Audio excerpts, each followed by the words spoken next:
Temporários do Beira-Rio. Tá de lá o Rodrigo? Rodrigo! Oi, Pedro. Realmente as chamas são fortes. É na área dos pavilhões da COP, a área onde ficam os pavilhões dos países. Bem na entrada da Blue Zone, quando a gente entra nessa zona de decisões, que é a zona onde estão os diplomatas, os negociadores, à direita e à esquerda ficam os pavilhões dos países que participam da COP. Esse incêndio, ele começou numa das extremidades.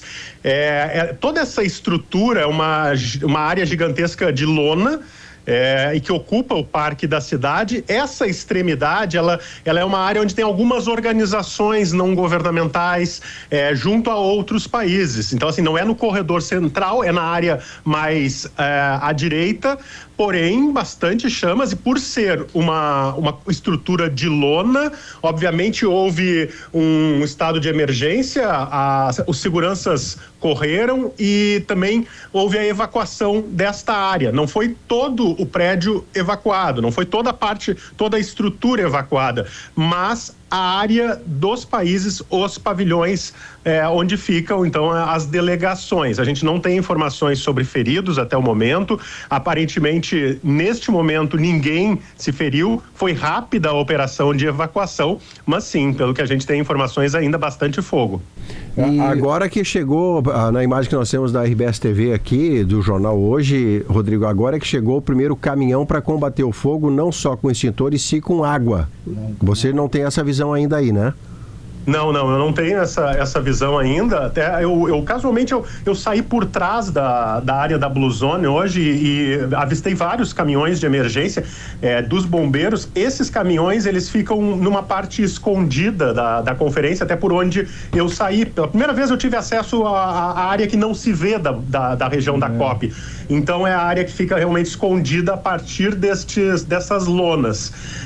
Esses caminhões, eles circundam a região da conferência. Alguns ficam também na parte da entrada, porque o policiamento foi muito reforçado nos últimos dias, com Força Nacional, com bombeiros, com ambulâncias, e agora então eles começam a chegar para reduzir um pouco essas chamas, mas a gente tem informação de que toda a área das delegações, esse pavilhão das delegações, foi evacuado. Hoje é um dia extremamente quente aqui, pessoal, tá? Normalmente faz bastante calor aqui, depois vem uma chuva, dá uma refrescada, mas a temperatura, para vocês terem uma ideia, nesse momento é 31 graus. Nossa, tá bem difícil estar no sol, então isso acaba também aumentando o risco de incêndios, que não são incomuns aqui em Belém, inclusive. A gente está vendo imagens assim, as TVs estão todas ao vivo agora, as emissoras, a gente está vendo bem isso que tu descrevesse pra gente, Rodrigo. O começo do incêndio numa ponta da Blue Zone, essa imagem está sendo assim repetida. Mas o fogo se alimentando do teto, né, Diogo? Olha lá, o fogo se alimenta do teto. A área evacuada e a gente não tem noção do quanto se estendeu, enfim.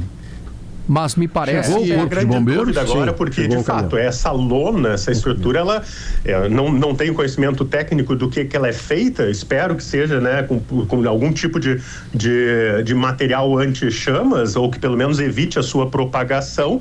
Essa estrutura, ela foi contratada pelo Brasil junto à Organização dos Estados Ibero-Americanos, que é uma organização que normalmente está acostumada a fazer esse tipo de estrutura, a organização internacional.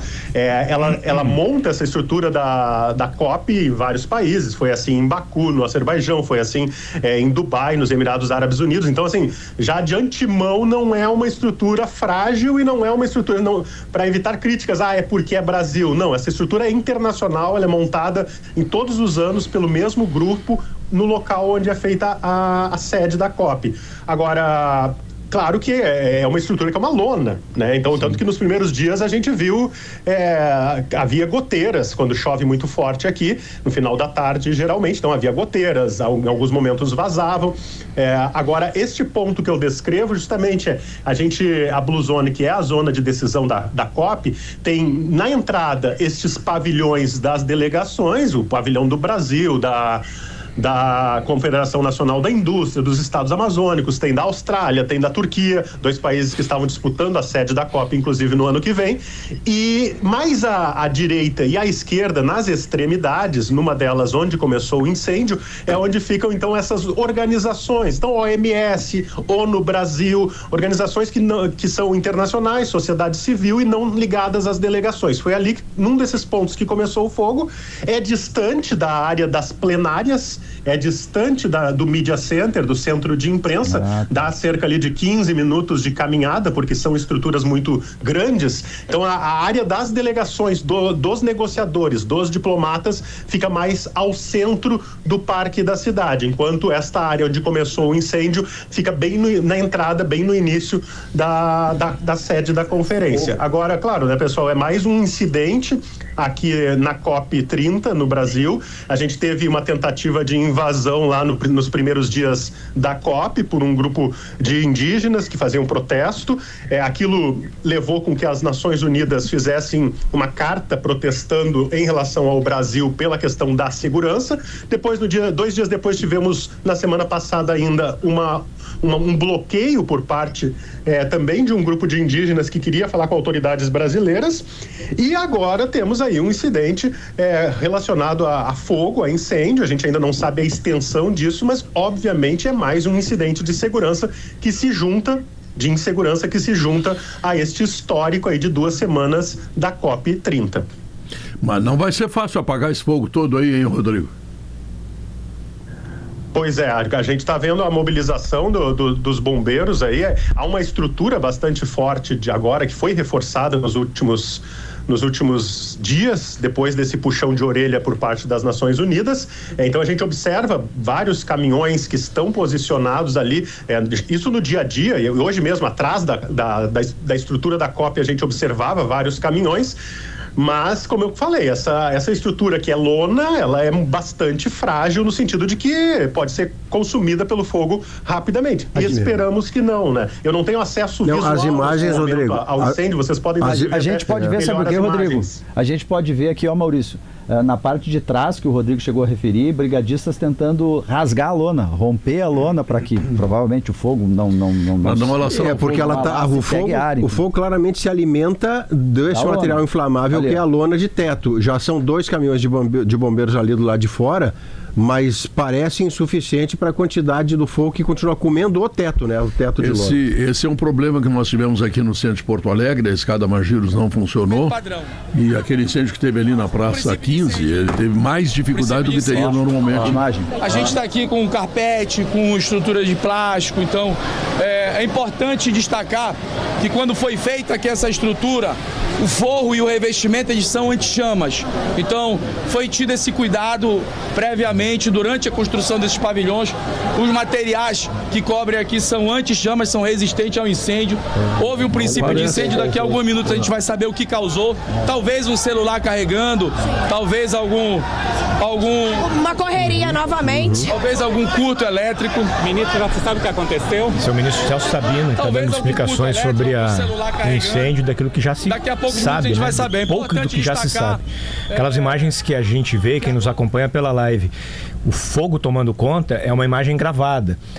Numa imagem externa, a gente já percebe muita fumaça, que aparentemente demonstra que o principal do fogo já foi eliminado. Então, é possível e provável que já tenha ocorrido essa contenção necessária. Mas as imagens que a gente vê das labaredas, elas são impressionantes, elas são muito fortes, muito altas. O começo do fogo, né? O começo do fogo. Isso que o teto é anti-chama e a chama furou o teto como se não houvesse... Porque ele é uma lona, né? A lona é uma lona mesmo, né? É que ela não alastrou, furou. Agora fica mais claro, né, pessoal, a partir desta declaração, dessa entrevista que a gente viu, claro, são ainda informações preliminares, mas se a lona é anti-chamas, menos mal. Mas tem que avisar pro ministro aí que a anti-chamas está pegando fogo. É que tem carpete. toda a estrutura das delegações, esses pavilhões ali onde ocorreu o princípio do incêndio, são feitas de madeira compensada, MDF. Tem o carpete e embaixo, como eu cheguei aqui nos primeiros dias, ainda não tinha carpete, a gente observava, tudo madeira mesmo.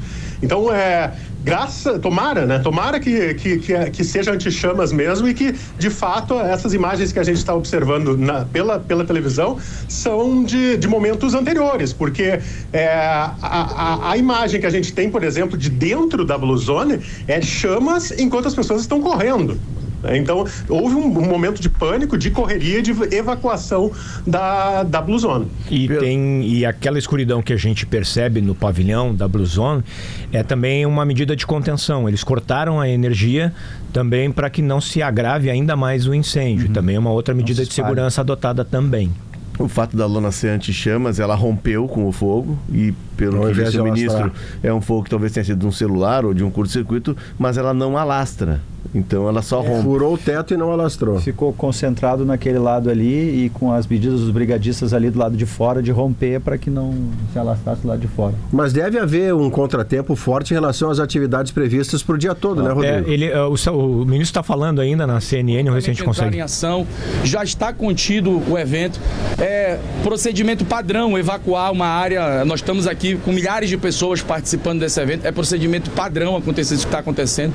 Daqui a poucos minutos nós vamos saber o que possivelmente ocasionou e se nós vamos retomar a essa área que está interditada nesse momento ainda hoje ou somente amanhã. E todas as áreas foram evacuadas, inclusive as de negociação?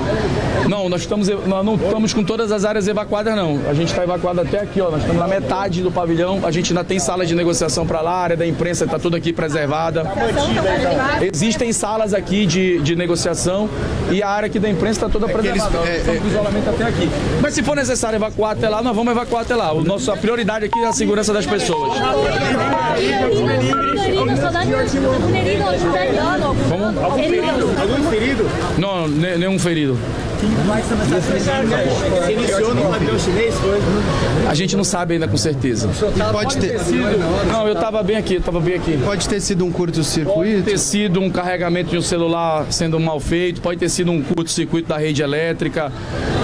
Mas quem vai dizer isso depois são os técnicos e responsáveis. E como é que é a operação aqui, ministro? Vale explicar isso, inclusive, conjunto com a ONU? É importante destacar aqui, gente, que essa COP está sendo a COP mais inclusiva dos últimos anos. Pela primeira vez a gente está tendo aqui a presença de povos originários, de comunidades quilombolas, de ribeirinhos, de agricultores familiares, diferente das COPs anteriores, até pelo acesso e pela migração dos outros países.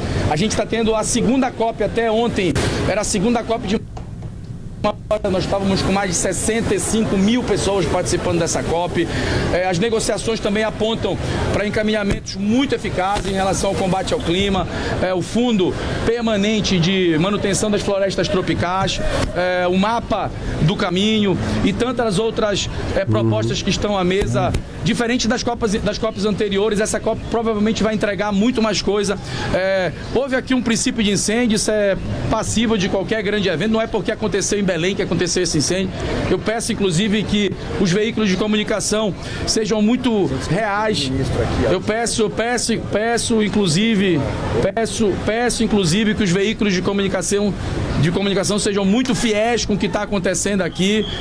Esse princípio de incêndio poderia acontecer em qualquer lugar do planeta Terra. A população de Belém já não está mais aceitando esse tipo de preconceito. A ONU tinha enviado uma carta criticando a estrutura da COP em diversos momentos. Você acha que isso pode provocar um cancelamento do final da conferência, esvaziar o resto da conferência? De forma alguma está sendo um grande sucesso até aqui. O senhor falou sobre a possibilidade de suspender essas negociações para quinta-feira, restabelecer a operação e aí volta na sexta. Está programada para encerrar amanhã, né? Nós estamos já no penúltimo dia, a gente já tem muita vitória até aqui. Não foi porque um celular pegou fogo ali que a COP acabou, né, gente? Pelo amor de Deus. Possivelmente, a gente vai saber daqui a pouco. A gente está em frente a um grande quartel do Corpo de Bombeiros. Imediatamente nós estamos aqui com dezenas de caminhões de Corpo de Bombeiros, dezenas de homens de bombeiros militar, bombeiros civil. Já foi contido o evento. Daqui a pouco a gente vai saber se foi um celular, se foi um curto-circuito. Ok? Obrigado, pessoal. Ministro Celso Sabino, ministro do Turismo, dando explicações então a respeito desse